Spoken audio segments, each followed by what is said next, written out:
හරි අපි එහෙනම් පටන් ගමු. නැත්නම් ගොඩක් වෙලා යනවා අපිට.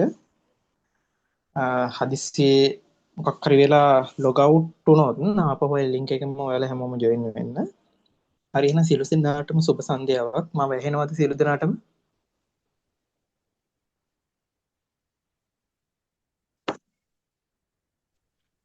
ඔව් සර් මට ඇහෙනවා. හරි. හරි. අපි එහෙනම් පටන් ගමු. එන්නේ ගගන්ට දෙන්නේ මොකද්ද? ගගන්ට ජොයින් වෙන්න දෙන්නේ නැහැ කියනවනේ. ඒ කියන්නේ මොකද්ද වෙනවා කියන්නේ? අර ඉස්ලාම් Zoom meeting කියලා එකට එනවලු. අර group එකට ෆොටෝ එකක් දාලා තියෙන සර්. ඔව්. මේ ෆෝන් එක ඕෆ් කරලා ඔන් කරලා බලන්න කියන්නේ. ෆෝන් ඕෆ් කරලා ඔන් කරන්න කියලා ද සර්? ඔව් ඔව්. ඔව් එහෙම කියන්නකෝ.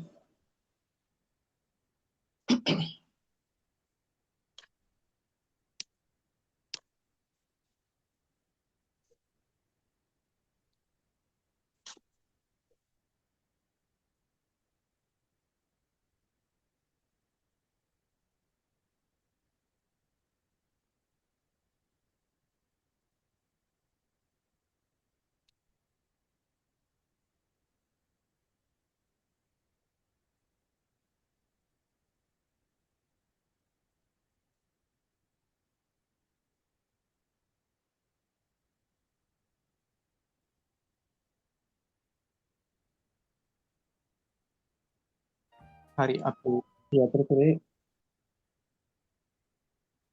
You going back home for the game?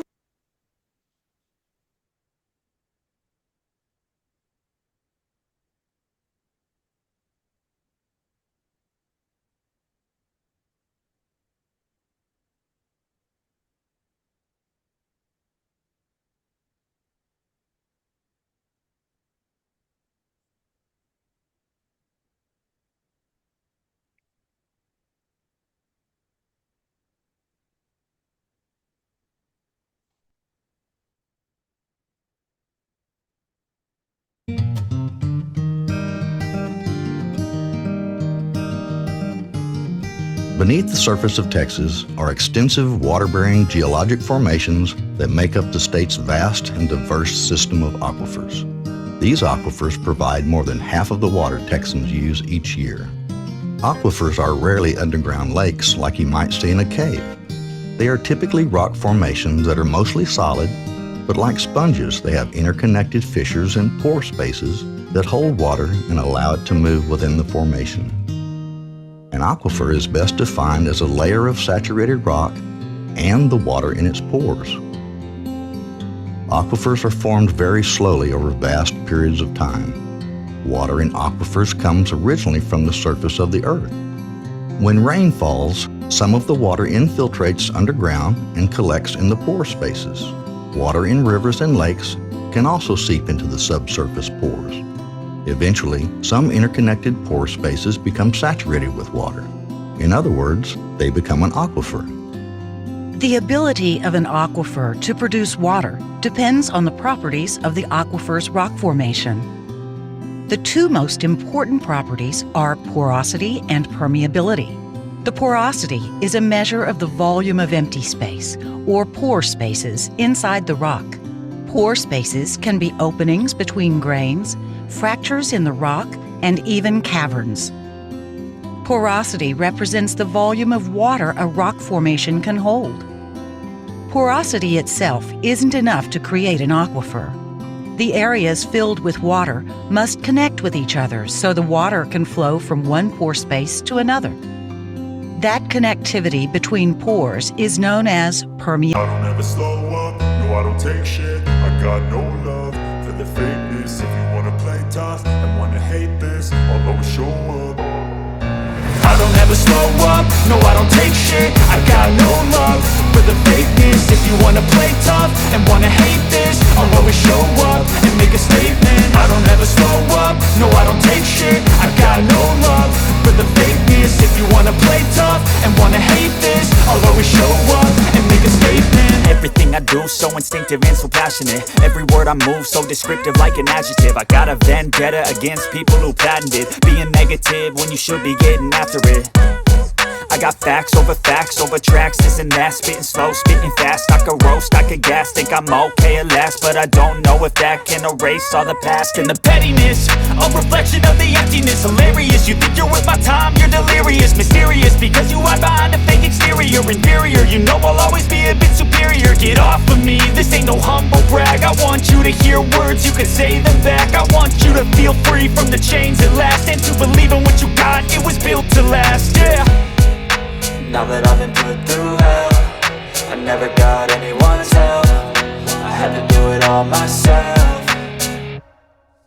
I don't ever slow up, no I don't take shit. I got no love for the fakeness. If you wanna play tough and wanna hate this, I'll always show up and make a statement. I don't ever slow up, no I don't take shit. I got no love for the fakeness. If you wanna play tough and wanna hate this, I'll always show up and make a statement. Gonna learn the consequence of being incompetent. Mental health is confidence, dreams and some modestness. I'm not here to save the day, that's for you to take away. I could play a million mind games, but instead I say something not illogical, something that is topical. Rub it on and watch it go, make yourself unstoppable. Dreams are irresponsible, but they're always possible. If you just believe, you could be so remarkable. Thoughts in my head, a collage and they spread. I'll be great one day, going off of my meds. No, I'm not giving up, no, I'm not giving in. I will make it to the top, taking off in the wind. I gotta make it, I'm saving every day to taste it. I'm patient, but my mind, it can hardly take it. I'm chasing a dream that I've had for several ages. For example, the outcrop of the Carrizo-Wilcox Aquifer is a narrow band that lies parallel to the Gulf Coast. As we move towards the coast, the aquifer slopes beneath the land surface, forming the down dip. Aquifers are separated from each other by aquitards. Aquitards are impermeable layers that prevent water from easily flowing from one aquifer to another. An aquifer is confined when it is buried beneath other aquifers and/or aquitards. The combined weight of the rocks and water above pressurizes the groundwater. This is sometimes referred to as artesian pressure. When the aquitard above a confined aquifer is punctured by drilling a well, artesian pressure causes the water in the well to rise. Sometimes this water reaches land surface, resulting in a flowing well. Springs are water flowing to the surface through natural pathways caused by the faulting or dissolution of aquifer rocks. Pumping in a confined aquifer causes the pressure of the groundwater to reduce. The reduction in pressure lowers water levels in artesian wells and springs. Because confined aquifers are, by definition, not always well connected to surface water sources like streams and lakes, recharge may be slow, if it happens at all. When an aquifer is exposed to the Earth's surface, such as at the outcrop, it is unconfined. The groundwater is not pressurized. When we pump an unconfined aquifer, it lowers water levels in the aquifer itself. In addition, because the water is not under pressure, it takes more energy to pump water out of the aquifer. Unconfined aquifers are usually replenished more easily than confined aquifers because rainfall and water from rivers and streams can flow into the exposed areas of the aquifer. In addition, the material above an unconfined aquifer is usually porous, so surface water can seep into the aquifer. The better we understand the geologic properties of aquifers, the better we can understand their sensitivity and susceptibility to human use, such as pumping and contamination.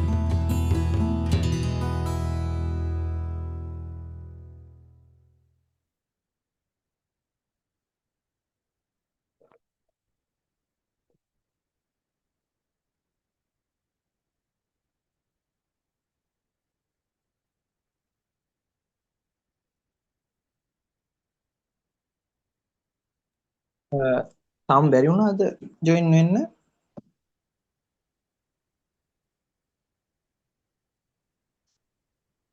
දැන් සිතුම් ගගන මම ගගන්ට call එකක් ගත්තා. එයාගේ phone එක reset කරනවා කියලා. එයා ජොයින් වෙන්න බලන්නම් මම කිව්වා. අපි එහෙනම් පටන් ගමු මේක රෙකෝඩින් එකක් දෙන්න. එතකොට මේක ඔයාලට අද ජොයින් බලා වෙන්න ගන්න. බෑ. මේක රෙකෝඩින් එක තමයි දෙන්නේ නේ ජොයින් වෙන්න බැහැලු. වෙන ඩිවයිස් එකකින් try කරන්න කියන්න.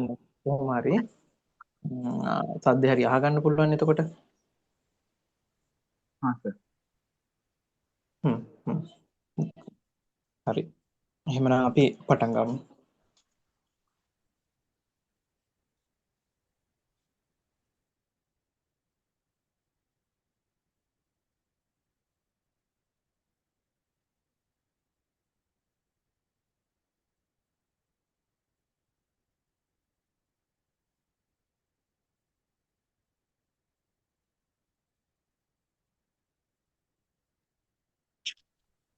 හොඳයි සියලු දෙනාටම නැවතත් සුබ සන්ධ්‍යාවක්.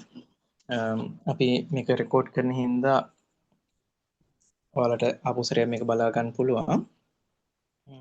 ඒ වගේම හදිස්සියේ ඩිස්කනෙක්ට් වුණොත් නැවත ජොයින් වෙන්න try කරන්න. සමහර විට ඔක්කොම ඩිස්කනෙක්ට් වෙන්න පුළුවන්. මේ විනාඩි 45යි ටයිම් එක තිබ්බේ. අපි ඊට කලින් try එක දෙමු මේක ඉවර කරන්න. හොඳයි. ශ්‍රී ලංකාවේ ජල ප්‍රභව ජෛව පද්ධති තාක්ෂණ වේදයේ 12 ශ්‍රේණියේ 4 වෙනි ඒකකය. මේක විශේෂයෙන්ම ඔයාලගේ අධ්‍යාපන කටයුතු වලදී ජලය කියන පාඩම ඉතාම වැදගත් පාඩමක් විදිහට තමයි සැලකන්නේ. එතකොට පේපරය හදද්දී මේ ජලය ප්‍රභව සම්බන්ධව ජලයේ ගුණාත්මය සම්බන්ධව ඒ කරන පරීක්ෂණ සම්බන්ධව බොහෝ දුරට ප්‍රශ්න ඇතුල් වෙනවා. ඔයාලගේ පේපර් එකටත් රචනා පෙන්න පුළුවන් ව්‍යුහගත රචනා හෝ බහුවර්ණ කියන මේ තුනෙන් ඕනම එකකට ඕනම විදිහකට ජලය සම්බන්ධව පාඩම් දෙකෙන් 4 වෙනි පාඩමයි 5 වෙනි පාඩමයි අදාළව වලට ප්‍රශ්න එනවා. හොඳයි. එතකොට අපි ශ්‍රී ලංකාවේ ජල ප්‍රභව ගැන කතා කරද්දී අපි මොනවද දන්න ජල ප්‍රභව තියෙන්නේ? හරි. ඔයාලට පේන රූප සටහනක්. පාද රූප සටහනේ පේනවා එකක ඔයාලට මගේ කර්සර් එක පේනවා නම් ඒක එක තැනක වතුර දිගටම හැලීගෙන යන ස්වභාවයක් තියෙනවා. අපි මීට කලින් වීඩියෝ එකේදී ඔයාලා දකින්න ඇති සමහරක් ඒවා පොළොව ඇතුළට හාරගෙන ගිහිල්ලා ඊට පස්සේ ඉහළ ජල ප්‍රභවය පහු කරගෙන පල්ලෙහාට ගමන් කරාට පස්සේ ප්‍රෙෂර් එකකින් වතුර එනවා කියලා ඔයාලා වීඩියෝ එක බලුවා නම් ඔයාලට පොඩ්ඩක් හරි පැහැදිලි වෙන්න ඇති. අන්න ඒ වගේ ලිඳක් තමයි මොකද්ද කියලා අපි අන්තිමට කතා කරනවා. එහෙනම් දැනට මතක තියාගන්න නම් මතක නම් ගැටලුවක් නැහැ. සාමාන්‍ය ලිඳක ස්වභාවයේ තියෙන රූප සටහනක් දෙවෙනි එකේ රූප සටහනේ වලට දකින්න පුළුවන්. ඊට පස්සේ තුන්වෙනි රූප සටහනේ පේනවා ගල්තලා මත ගමන් කරන වතුර ප්‍රභවය.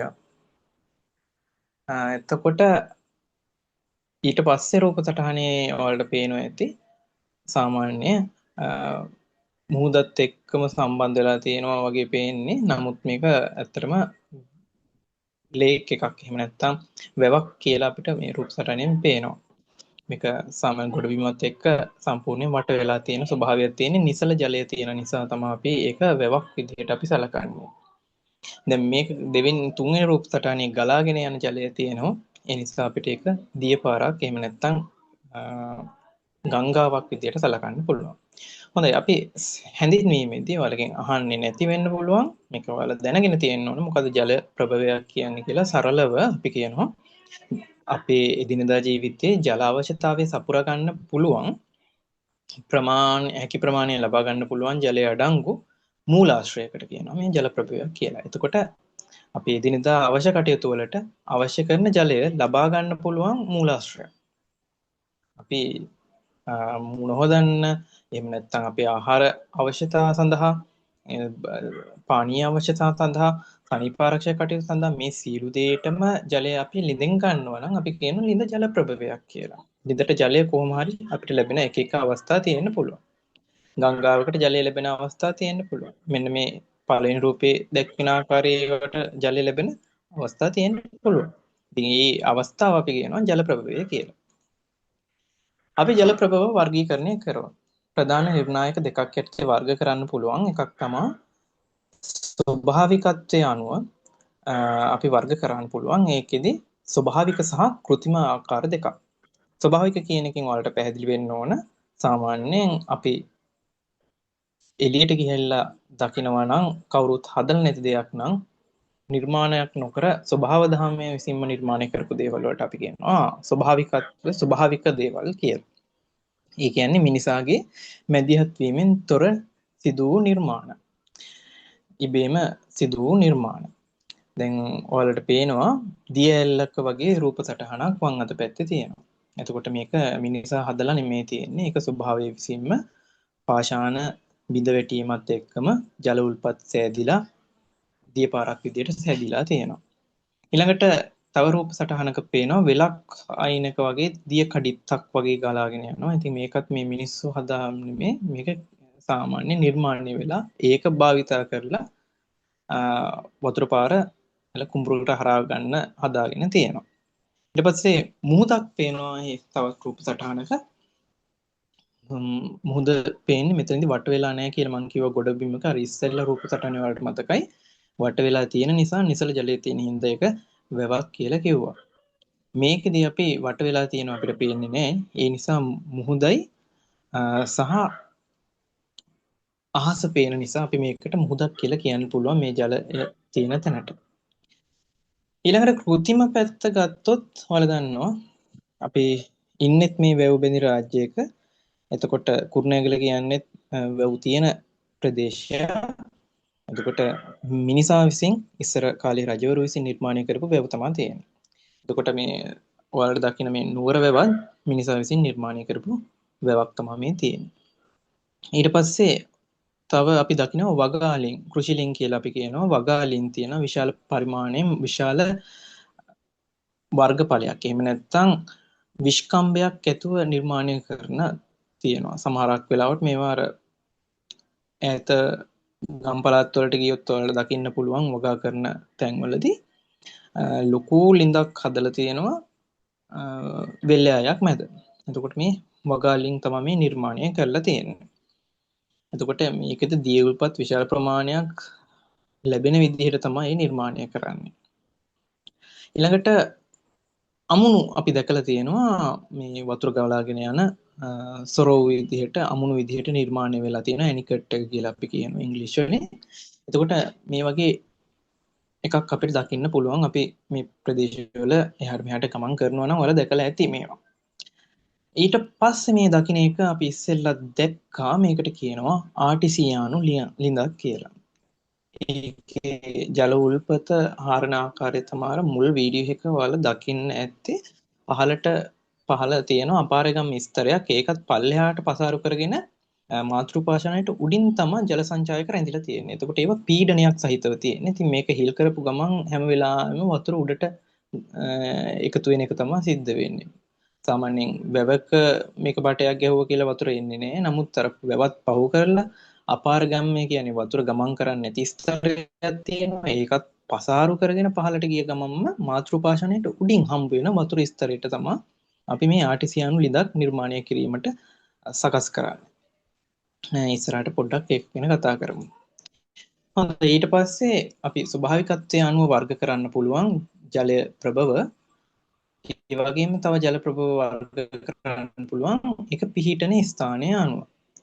එතකොට පිහිටන ස්ථාන අනුව ගත්තාම උඩ තියෙන කොටසට අපි කියනවා පුෂ්ඨීය ජල ප්‍රභව කියලා. පුෂ්ඨීය ජල ප්‍රභව. දැන් වැව කියන්නේ පුෂ්ඨිය මත තියෙන්නේ. ඉතින් ඒක වැව, පොකුණ, ගංගා, ඇලජල, මුහුද, අමුණු ඕන උදාහරණයක් ඒකට ගන්න පුළුවන් පුෂ්ඨිය ජල ප්‍රභව.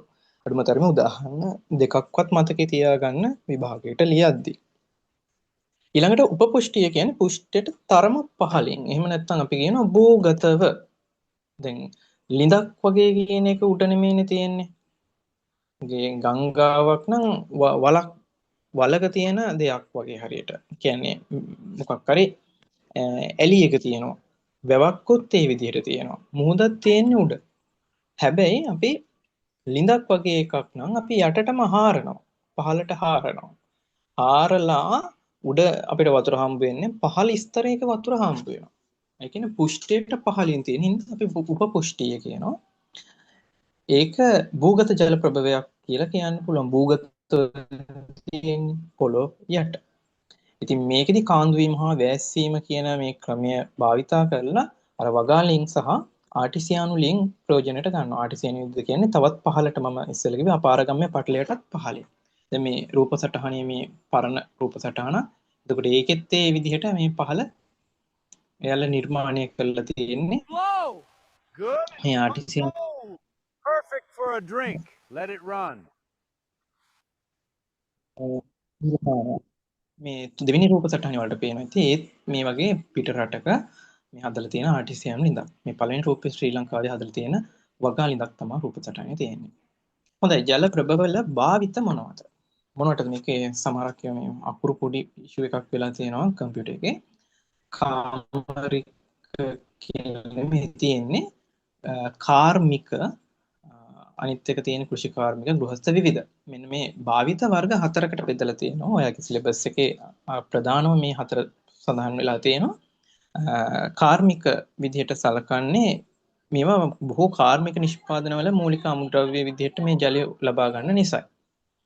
උදාහරණ විදිහට අපි ගත්තොත් දැන් මම මේක ඉංග්‍රීසි වලින් දැම්මේ මේක අත්‍යවශ්‍ය නැහැ. නමුත් නිකන් තේරුම් ගමු. කාර්මික අපිට අවශ්‍ය වෙනවා උපකරණ සිසිල් කරන්න. ඔයාලා ගියා නම් වයඹ ටෙක් එකට ඔයාලට මේ උපකරණ සිසිල් කරන පද්ධතිය එහෙම දකින්න තිබ්බා. එතකොට වතුර භාවිතා කරලා ඒවා සිසිලනය කරනවා. ඒ වගේම ප්‍රධාන විවිධ ආයතනවල මෝටර් ක්‍රියාත්මක වෙන ආයතනවල වුණත් කූලින් කරන්න භාවිතා කරන්නේ එහෙම නැත්නම් සිසිල් කිරීමට භාවිතා කරන්නේ ජලය. මොකද ජලයට තියෙන මොකද්ද විශේෂම හැකියාව?